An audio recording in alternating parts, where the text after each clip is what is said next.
We'll move on to our next speaker, who is G.Andrés Cisernos from the University of North Texas, who will present on leveraging computational approaches to uncover and characterize cancer-associated missense mutations. So if you could share your screen. Thank you, Andres. Over to you. So first of all, thanks to the organizers for the invitation, and thanks to the previous speakers for very nice talks. So before I get started, in my neck of the woods, it's really early and I have two kids who are getting ready for school. So if you hear noise in the background, it's probably that, just in case. So today I'm going to tell you a story about that has been several years in the making since I was a postdoc, and I'll go through some of the recent results. First of all, I just want to acknowledge that this talk is coming to you from the ancestral land of the Wichita people and Black Lives Matter. And I'd be remiss if I didn't start by the end, thanking all the people who have done the work. In particular, I'm going to tell you about work done by Alice Walker and Mark Hicks and Pavel Silvestrov, and my first grad student, Rebecca Sweat, mostly funding from NIH and NSF and NVIDIA is greatly acknowledged.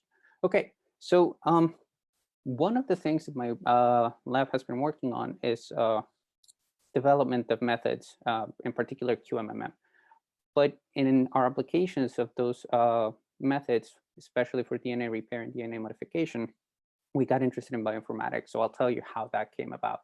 And so we have developed an approach that basically combines bioinformatics, biostatistics, and atomistic modeling to uncover and characterize disease-associated mutations. And the way we came about this was we wanted to do a targeted search of missense mutations for a particular disease or set of diseases.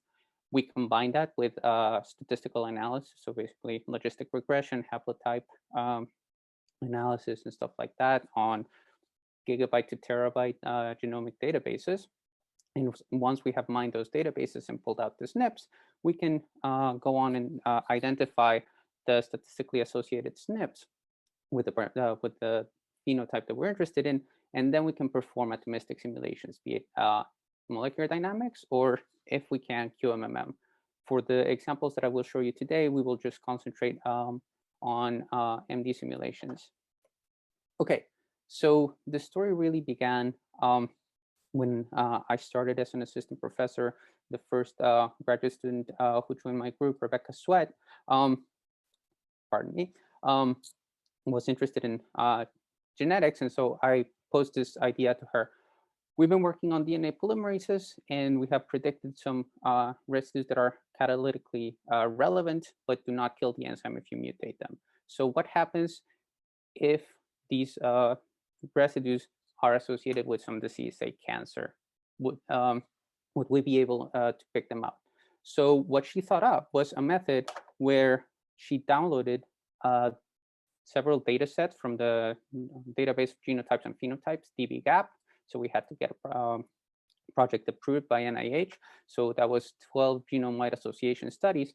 And in these studies, this is basically the original idea for these studies was, let's try to see if we can start looking at individuals and their genomes to hopefully get to personalized medicine. There have been some successes, and this is of the personalized medicine field, but it hasn't been the panacea that we were hoping for.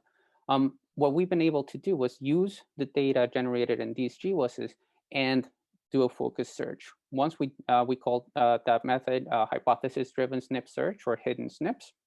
And once we apply this method that was coded by Rebecca, we follow that up to finding all of the exonic SNPs. Do they code for non-synonymous mutations? And if they do, then we characterize them if we have an available crystal structure. There are some other details, and I'll be happy to go into them if you're interested. I'll just show you some of the results. So for DNA polymerases, this was the first set of results that we published. We found several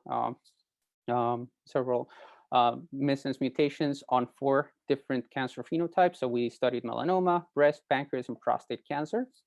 And we found on the replicative polymerases, so delta and epsilon, several different statistically significantly associated missense mutations.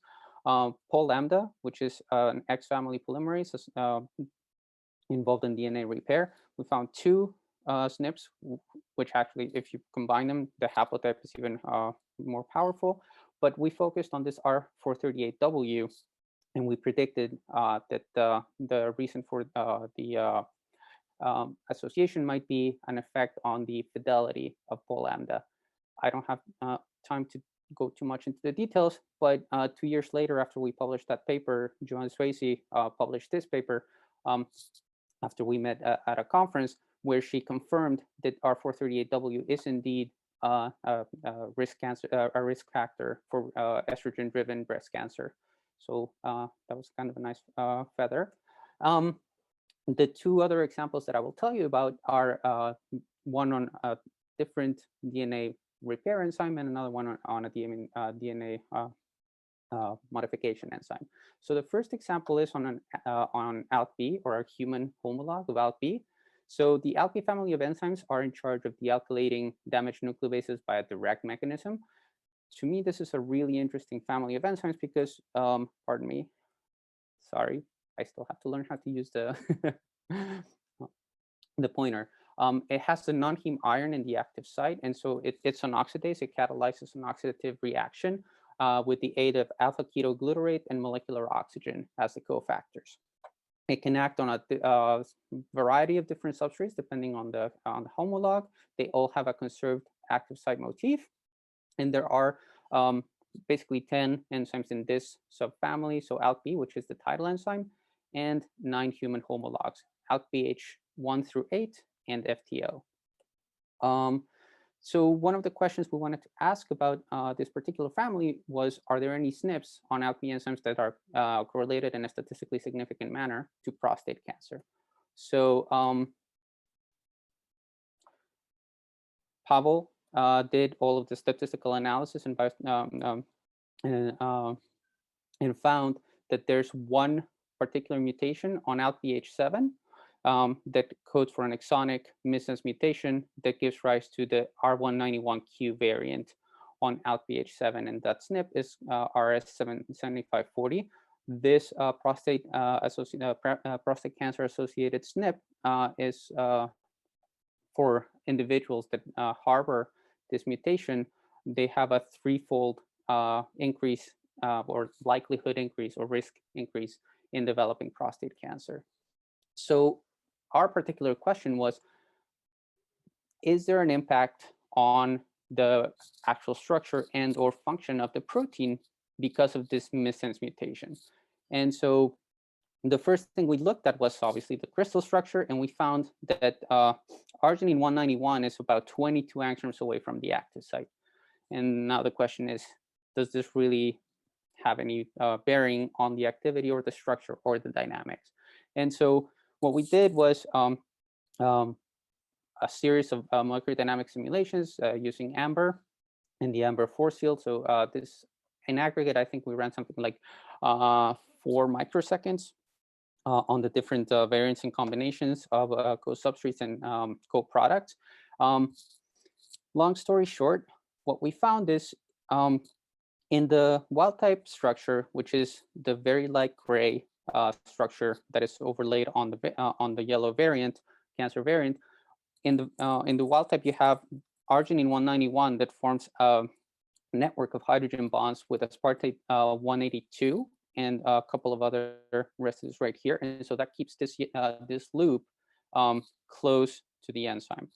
In the cancer variant, it's glin 191 that breaks that hydrogen bond network, and that basically makes this loop fall apart.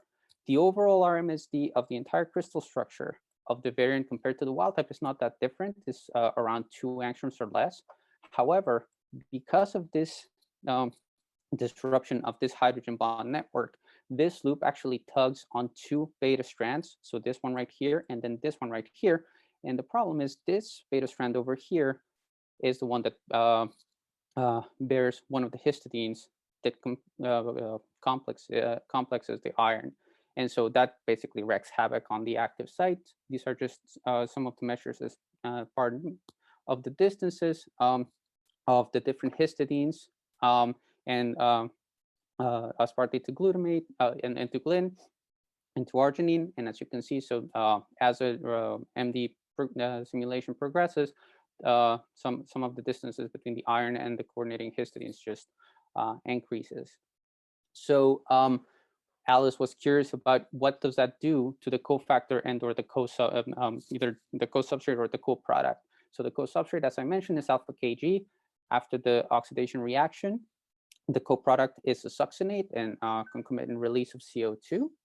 And so when you have the co-product and or co-substrate in the wild type structure, throughout the simulation, so this 250 nanoseconds to last 250 nanoseconds, and we use MMPBSA to calculate the binding enthalpy, we see that it's nice and tight. The co-substrate or the co-product always stay there. In the mutant, we start in the wild type conformation, and then the two just basically fly out. So based on this, Alice predicted that in the cancer variant, the co-substrate wouldn't be able to bind. So we contacted Bob Hausinger and Tina Muller, who at the time were right down the road in Michigan State, because they have this very nice system and approach to study these enzymes, because it turns out that there's a metal to ligand charge transfer band between the iron and the alpha Kg at around 520 to 530 nanometers that you can measure with UV vis. And so what they do is they do a difference absorption spectroscopy analysis. So they take the spectra of the enzyme with alpha Kg and iron, or with iron without alpha Kg. Because these enzymes are oxidases, and this has to be done under anaerobic conditions, so it's not an easy set of experiments. But what they were able to see, is that in the wild type, they do see that characteristic absorption band, that MLCT band, and in the variant, there's nothing there. This is negative because it's difference absorption spectra, but it's basically zero. So this was a nice confirmation that yes, indeed, the cancer variant does not bind the substrates. The last example I'm going to tell you is one example of several that we've been studying based on our DNA RCDB. It's a cancer mutation database. So we applied hidden SNPs to find SNPs on 8 different cancer types for 25 different DNA repair modification enzymes. And so in particular, we've concentrated on Hypobac3H, which is a very recent set of papers that we published. So Hypobac3H is a member of the Hypobac cytidine deaminases.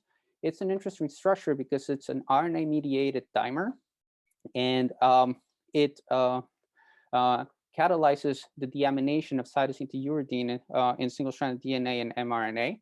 And this is an important enzyme because it's responsible for antiretroviral activity against HIV. In particular, A3H has 7 haplotypes, and haplotype 1 is the one that it, has been shown to be implicated in activity against HIV. So the SNP that I mentioned in the previous table is a lung cancer-associated mutation that results in a variant of A3H that has a mutation at K121E. And so the first thing we had to do was find a model for the binding of the DNA, and we also looked at the selectivity. And this is that model. We did both monomer and dimer. And so based on this dimer, we performed all the simulations that I'm going to tell you about next. So all this work has been done by Mark Hicks, and he's continuing with some other simulations. What Mark found was when glutamate is in that position at 121, so in the cancer variant, a new network of hydrogen bonds is formed that basically, so to the right is the RNA dimer interface, and to the right is the active site. So this serine 86 hydrogen bonds right to the one of the cysteines in the active site. So when you have a lysine here, you have repulsion between K117 and K121, and so there's no this hydrogen network is not as prevalent. When you have E121, this whole network gets significantly enhanced. So he did, in addition to this, several other analyses, but just to give you an idea, so this part over here is the one that's close to the active site, and so you see a set of hydrogen bonds, and over here, that's the other set of hydrogen bonds going to the RNA dimer interface. So what he was able to do was basically predict that this E121 forms this network of hydrogen bonds that is colored here in pink. And based on this, he was able to see that this E121 destabilizes the active site and also destabilizes the dimer interface. He was not happy just with looking at this mutation, so he wanted to also predict or see if he could predict rescue mutant. And so he came up with this K117E, K121E. And based on a bunch of different analyses, this mutation was predicted to indeed at least partially recover some of the activity of the wild type, both in structural and or dynamical comparisons. So the cancer mutant shows a significant increase in fluctuations, but it actually tightens up some of the regions. So the normal modes for the mutant are much tighter compared to the wild type, but then the 117E, 121E double mutant is much closer to the wild type, and the 117E negative control is also closer to the wild type. So once we had these predictions in hand, we collaborated with Linda Chelico and her group, so Lee Wong and Ben Flath, and they did all sorts of characterization, and they did some really beautiful analyses. So they were able to express several of the mutants. K121E, so the cancer mutant actually does not express stably, but the double mutant does express level similar to wild type, and 117E actually expresses better. So this was kind of nice because now they have a system that they can use experimentally to study. This is all in a haplotype 1 background, which is the important one because it actually localizes to the nucleus. And so now they have a way to actually look at haplotype 1 in vitro. They measured activity, and what they found is that both 117E and 121E have a 4-fold decrease in activity, but they are active, consistent to with the predictions. And they also dimerize. So they can characterize, obviously, the dimerization of 121E because it doesn't really express. But K117E and the double mutant actually do protect a 15-mer of RNA. This is with an RNA assay. And to me, one of the really nice experiments is they actually compared human cells. So lung cancer, this is NCIH 1563, is a lung cancer cell line, and this is a healthy cell line. And they were looking at double-stranded breaks and replication fork stalling as a proxy for cancer. And so what this is these gamma H2AX foci, which tell you about replication fork or double-stranded breaks. And they were able to modify these cell lines to either induce, to turn on or off the expression of A3H. And I'm not doing justice to all of the beautiful work that they were able to, and all of the results they were able to get. But just to show you that when you induce A3H, you actually get a lot higher frequency of mutations and a lot more double-stranded breaks. And so based on these results, we were able to come up with this hypothesis. Another one more thing that was important from this analysis is they were able to quantify that in both the lung cancer and the regular cells, A3H is expressed at low levels, and A3B is also expressed. So in the nucleus, you actually have A3B and A3H. So if you have both A3 and A3H and they are active, you get a lot of double-stranded breaks, and this can lead to immune recognition or apoptosis. If you don't have A3H or A3H is inactive, then you don't have as many double-stranded breaks, and so basic excision repair can actually resolve most of these problems. So the hypothesis is, if you have both active A3B and A3H in the nucleus, you have too many mutations, and this is not conducive to progression of lung cancer because it kills the cell. So what you have to have is basically a just right level of level of mutations. So just to summarize, we developed hidden SNPs, which is a new approach to discover and characterize in this case, cancer mutations using atomistic simulations. We uncovered and characterized various missense mutations on DNA polymerases associated with different cancer types. We looked at LPH7 and the prostate cancer mutation on this protein that affects co-substrate binding. And we also looked at A3H and its cancer variant R121E, which destabilizes the structure and abolishes catalytic activity. So with that, I'd like to thank all of my group again, and thank you for your attention. Thank you, Andres. Chris, are there any questions? Not at the moment. No. Okay, maybe I can ask a question then. So Andres, do you think that disruption of hydrogen bond networks could represent a general mechanism, certainly for SNPs that are distal to active sites, altering protein function via disruption of substrate binding? So far for the examples that we have seen, in some cases, yes. In some others, no. So I didn't tell you about let me see if I have the, do this. So this is the pol lambda mutation, and I had it hidden because it has the movie. But basically, so the mutation that we found, this R438, it's actually not a change in hydrogen bonds, it's a change in dynamics. So I think it's a fascinating change, because it turns out that in polymerases, there's this change that people talk about, crystallographers talk about, for the open to close conformation when you go from the what they call the binary state to the ternary state. So the binary is you have the polymerase and then the primer and template DNA strands, but you don't have the incoming nucleotide yet. And then the ternary, you have the incoming. So you have the open when you have binary and close when you have the ternary. That doesn't happen in pol lambda. In pol lambda, you only have this motion of this loop one. So our hypothesis based on our simulations was that what we found was if you mutate this arginine 438W, you affect the dynamics of this loop. And that's pretty much it. There's no change, no significant change that we observed on hydrogen bonding. So what we posed at that time was that by mutating this arginine to TRP, that messed up the function over here of this loop one. And this loop one is critical because, as Kasia Bebenek and Tom Kunkel showed, you have to have this loop one in pol lambda. Otherwise, the fidelity goes out the window. Pol lambda is not very faithful. The fidelity of pol lambda is around 1,000, 1 per 1,000. But if you mutate loop one, it goes down at least 1 order of magnitude, if not more. Okay, thank you. Have we got we have we have a question, but quite, I suppose, an open-ended question that you could perhaps just comment on.